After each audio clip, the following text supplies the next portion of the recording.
రాష్ట్ర ప్రభుత్వం వరద నివారణ చర్యలు తీసుకోవడంలో పూర్తిగా విఫలమైపోయింది. ముఖ్యంగా ఈరోజు ఈ ఫెయిల్యూర్ అంతా కూడా రాష్ట్ర ముఖ్యమంత్రిది, రాష్ట్ర ప్రభుత్వాన్ని. ఎంత బాధతో ఉన్నామంటే ఈరోజు ఇవాళ హవేలీ గన్పూర్ మండలంలో మరి ఇద్దరు యువకులు చనిపోవడం జరిగింది. వాళ్ళ పిల్లలు, ముఖ్యంగా ఇద్దరు పిల్లలు గురుకుల పాఠశాలలో చదువుతున్నారు. వర్షాల వల్ల గురుకుల పాఠశాల లీక్ అవుతా ఉంది, మీ పిల్లల్ని తీసుకుపోండి అని ప్రిన్సిపల్ ఫోన్ చేస్తే పిల్లల్ని మెదక్కు పోయి తీసుకొచ్చుకుందామని బయలుదేరి మరి ఆటోలో నడుపుతున్నటువంటి యాదగౌడు, ఆటోలో కూర్చున్న సత్యనారాయణ ఇద్దరు కూడా ఈ వరదలో ఆటో కొట్టుకుపోయి చనిపోవడం జరిగింది. ఆ ఇద్దరు దాదాపు కొన్ని గంటల పాటు కరెంటు పోల్ పట్టుకొని ప్రభుత్వం నుంచి ఏదైనా సహాయం అందుతుందా, హెలికాప్టర్ వస్తుందా, ఎన్డీఆర్ఎఫ్ బృందాలు వస్తాయని 4-5 గంటలు ఎదురు చూశారు. కరెంటు పోల్ మీద నుంచి ఫోన్లు కూడా చేశారు. కానీ కలెక్టర్ గారు కానీ జిల్లా యంత్రాంగం ఎవరు స్పందించలేదు. మధ్యాహ్నం 2 తర్వాత కరెంటు పోల్ కూడా వరద ఉధృతికి పడిపోయి ఆ వరదలో కొట్టుకొని ఆ ఇద్దరు కూడా చనిపోవడం జరిగింది. అంటే ఇది కేవలం ప్రభుత్వ వైఫల్యం. నిన్న ఒక మంత్రి గారు మాట్లాడుతూ అంటాడు, హెలికాప్టర్ అంత అవసరమైతే తప్ప వాడద్దట, మీరు మాత్రం పెళ్లిలకు వాడండి, బీహార్లో రాజకీయాల కోసం వాడండి, మీ సొంత కార్యక్రమాలకు వాడుకోండి. ఆనాడు ఖమ్మం జిల్లాలో కూడా హెలికాప్టర్ పంపకపోతే ప్రాణాలు పోయినాయి. ఇవాళ మెదక్ జిల్లాలో కూడా సకాలంలో హెలికాప్టర్ రాక ప్రజల ప్రాణాలు పోయినాయి. అంటే ప్రభుత్వం ముందస్తు చర్యలు తీసుకోలేదు. నిజాం సాగర్లో ఈ వరద ఉధృతిని చూసి గేట్లెత్తి ముందుగానే నిజాం సాగర్ను ఖాళీ చేసి ఉంటే బ్యాక్ వాటర్లో ఇంత నష్టం జరిగి ఉండేది కాదు.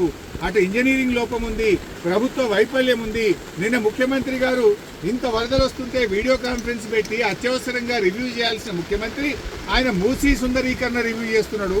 ఇవాళ పొద్దున్న లేచి ఆటల పోటీల గురించి రివ్యూ చేస్తుంది. ఒక దిక్కు ప్రజల ప్రాణాలు పోతున్నాయి, తాగడానికి నీళ్లు లేవు. హవేలీ గన్పూర్లో నిన్నటి నుంచి కరెంటు లేక 7-8 గ్రామాల ప్రజలు మంచినీళ్లు లేక వర్షపు నీళ్లను ప్లేట్లలో, గ్లాసులలో పట్టుకొని తాగుతున్న పరిస్థితి ఉన్నది. ఇవాళ రేపు అంటు రోగాలు ప్రబలేటువంటి అవకాశం ఉంది. వచ్చే 24 గంటలు ఇంకా పెద్ద ఎత్తున వర్షాలు ఉన్నాయని వాతావరణ శాఖ చెప్తా ఉంది. ప్రజలు ఇబ్బందుల్లో ఉన్నారు. ప్రభుత్వం ఇప్పటికైనా మేల్కొని అత్యవసర చర్యలు చేపట్టి ప్రజలను కాపాడుకోవాలి. ప్రజలకు త్రాగునీరు అందించండి, ప్రజలకు అవసరమైన ఆహార పొట్లాలను పంపించండి, హెలికాప్టర్లను అందుబాటులో పెట్టండి. ఎందుకంటే బాగా తడిచి ఉన్నది, ఇప్పటికే నీటి ప్రవాహం ఉంది. ఇంకా వర్షం ఏమన్నా కొద్దిపాటి వర్షం ఎక్కువ పడ్డా కూడా మరి చెరువులు కానీ తెగేటువంటి ప్రమాదం ఉంటుంది. కనుక అన్ని జాగ్రత్తలు ప్రభుత్వం తీసుకోవాలని చెప్పి కోరుతా ఉన్నాం.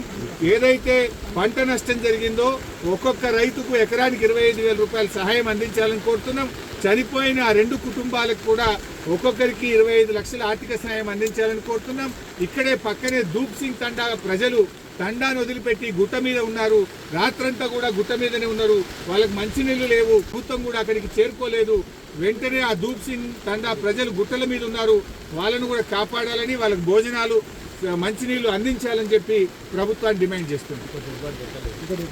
సో ఈరోజు నిన్న ఇద్దరు ఆ వరదలో కొట్టుకుపోయారు. అందులో బెస్త సత్యనారాయణ డెడ్ బాడీ ఇప్పటి వరకు దొరికింది. ఇంకా యాదగౌడు డెడ్ బాడీ ఇంతవరకు దొరకలేదు. ఎన్డీఆర్ఎఫ్ బృందాలను పంపించి వెంటనే యాదగౌడు యొక్క మృతదేహాన్ని మరి వెతికి కుటుంబ సభ్యులకు అందించాలని కూడా ప్రభుత్వాన్ని కోరుతుంది.